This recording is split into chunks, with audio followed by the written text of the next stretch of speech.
दोस्तों बहुत बहुत स्वागत करता हूं आप सभी का। मैं बार बार आप लोगों को एक ही बात बोलता हूं कि आप लोग टीवी मीडिया का बायकॉट करिए, जातिवादी मीडिया को देखना छोड़िए।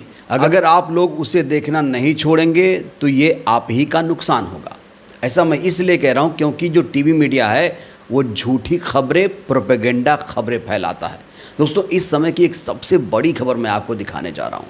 खबर ये है कि जो रजत शर्मा का चैनल इंडिया टीवी है उसने आखिरकार माफ़ी मांग ली है।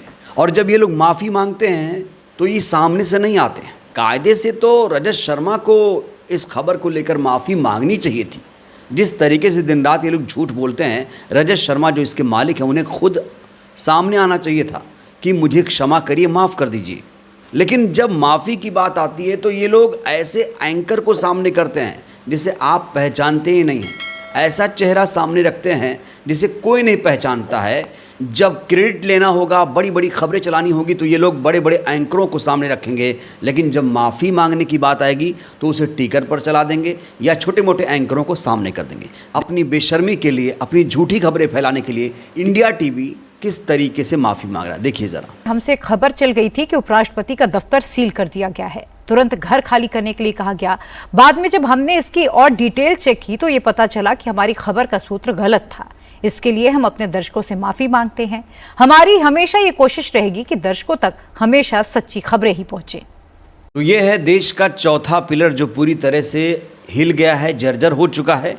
और ऐसा लगता है कि जो टीवी मीडिया है अब आईसीयू में चला गया है। जहां टीवी चैनल्स माफ़ी मांग रहे हैं तो वहीं बीजेपी लगातार मंदिर बनवाने का काम कर रही है। मंदिर निर्माण का काम ज़ोरों शोरों से है। आपको पता ही होगा कि राजस्थान में झालावाड़ एक ज़िला है जहां पर एक स्कूल का छत गिरा, कई बच्चों की मौत हो गई। अब खबर आ रही है कि यहाँ 2000 स्कूलों को बंद किया जाएगा। जर्जर जो स्कूल हैं उनका मरम्मत नहीं किया जा रहा, अब उन्हें बंद किया जा रहा है। 2000 स्कूलों को बंद किया जाएगा राजस्थान में, शिक्षा मंत्री ने ये जानकारी दी है। इस बीच इससे भी बड़ी खबर ये है कि अब राम मंदिर के बाद बिहार में सीता मंदिर बनेगा, जिस मोदी सरकार ने 882 करोड़ की राशि स्वीकृत कर दी है। इस खबर को देखिए आप, यहाँ देखिए कैसे खबर चलाई जा रही है। तो स्कूल गिरते रहें, बच्चे मरते रहें, पुल गिरते रहें, सड़कें धंसती रहें, तमाम स्कूल बंद होते रहें, करोड़ों रुपए के मंदिर बनते रहें, यही है नया भारत। तो स्कूलों की छतें टपक रही हैं, स्कूलों की छतें गिर रही हैं, बच्चे मर रहे हैं, पुल टूट रहे हैं, लेकिन फिर भी जो मंदिर का काम है वो रुकना नहीं चाहिए। बीजेपी मंदिर क्यों बनवाती है आप लोग जानते हैं। आपने कभी सोचा है कि बीजेपी इतना मंदिर में इंटरेस्टेड क्यों है और कोई पार्टी मंदिर क्यों बनवाएगी? सबसे बड़ा सवाल ये है। मंदिर के नाम पर वोट मिलता होगा, इसीलिए ये लोग मंदिर को प्रमोट कर रहे हैं। यूपी में आपने देखा होगा कई हजार स्कूल बंद कर दिए गए, कई हजार स्कूलों को मर्ज कर दिया गया, मधुशाला करीब पाठशाला दूर हो गई। लेकिन स्कूलों पर, अस्पतालों पर काम ना होकर यहाँ पर मंदिर को प्रमोट किया जा रहा है। और लोग यही सवाल खड़े कर रहे हैं कि सबसे ज़्यादा ज़रूरी मंदिर है या फिर स्कूल। दोस्तों इस मौलाना को तो आप पहचानते होंगे। ये मौलाना जो है, इसे कहा जा रहा है ये है असली कठमुल्ला। ये मौलाना जो है, टीवी का मौलाना, पूरी तरीके से एक्सपोज हो चुका है। इसकी जो गंदी हरकत है, गंदी सोच है, सबके सामने आ चुकी है। इसी ने सांसद डिम्पल यादव पर अभद्र अश्लील टिप्पणी की थी। दरअसल एक मस्जिद में एक मीटिंग हुई थी, उसमें इकरा हसन डिम्पल यादव पहुंची थी, लेकिन इस मौलाना ने डिम्पल यादव पर जो टिप्पणी की उससे पूरा देश कहीं ना कहीं शर्मसार है।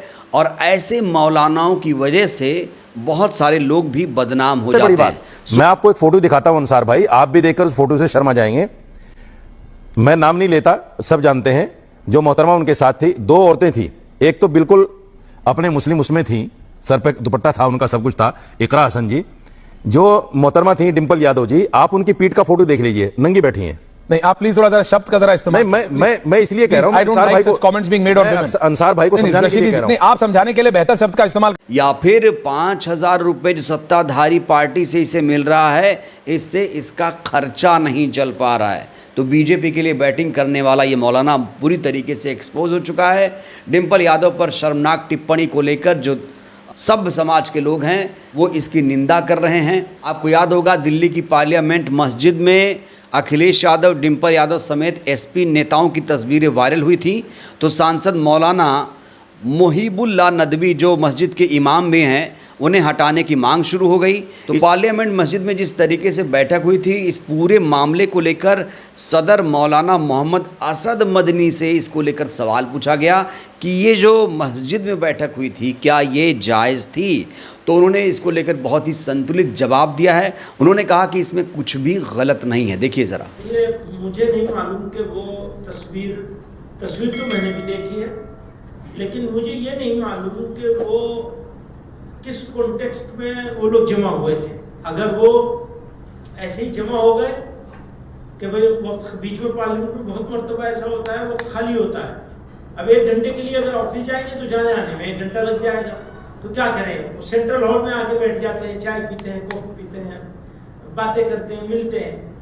तो मुझे उस प्रोग्राम उस तस्वीर को देख के मेरा एहसास ये हुआ कि ऐसे ही कोई बात होगी और ये आके बैठ गए। बाकायदा कोई मीटिंग नहीं थी कि उन्होंने वहाँ स्टेज लगाया हो, माइक लगे हुए हो, जलसा चल रहा हो, कोई प्रोग्राम चल रहा हो। तो मुझे तो नहीं लगता कि कोई गलत काम हुआ है बज़ाहिर। अलबत्ता मौका मिल गया लोगों को उसको उछालने का, उससे उन लोगों को बचना चाहिए, यानी समाजवादी वालों। इस बीच बीजेपी पर काफ़ी ज़्यादा आक्रामक नज़र आ रहे हैं अखिलेश यादव। बीजेपी किस तरीके से गंदी राजनीति करती है उसकी सच्चाई बता रहे हैं अखिलेश यादव। और ये जो वीडियो दोस्तों है बहुत ज़्यादा वायरल है।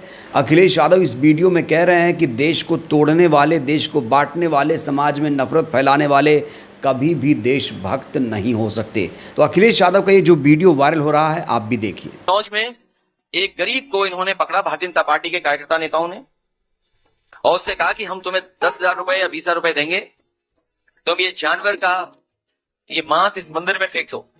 वो गरीब घबरा गया, उसने कहा कि मैं ये काम नहीं कर सकता हूं, लेकिन बीजेपी के नेता ने कहा कि हम तुम्हारे साथ चलेंगे। वो बीजेपी का नेता साथ गया उस गरीब के, उसे कुछ पैसा दिया और मांस फिकवाया, और उसका परिणाम ये हुआ कि वहां पर बड़ी पैमाने पर दंगा हो गया। एक दूसरे की दुकानें तोड़ दी गई, जला दी गई, नुकसान हुआ। जब हम सब लोगों ने जांच और सच्चाई बताई तो उसमें 17 भारतीय जनता पार्टी के नेता जेल गए। 17 नेता भारतीय जनता पार्टी के जेल गए। एनएसए लगा उन पर। हाईकोर्ट में आप जानकारी कर लेना उन पर किस तरह के केस हुआ। तो जहां इस तरह की घटना होती, भारतीय जनता पार्टी के लोग शामिल रहते हैं। भारतीय जनता पार्टी के लोग चाहते हैं कि इसी तरह का समाज में झगड़ा लगाना है जिससे वो राजनीतिक लाभ उठाए। तो अखिलेश यादव ने जिस तरीके से डेयरिंग दिखाई है, जिस तरीके से सच उजागर किया है, यकीनन इसे कहने के लिए हिम्मत की ज़रूरत होगी। बहरहाल दोस्तों, इस वीडियो में इतना ही। अखिलेश यादव ने जो दावा किया अपने वीडियो में, उनके दावों से आप कितना सहमत हैं?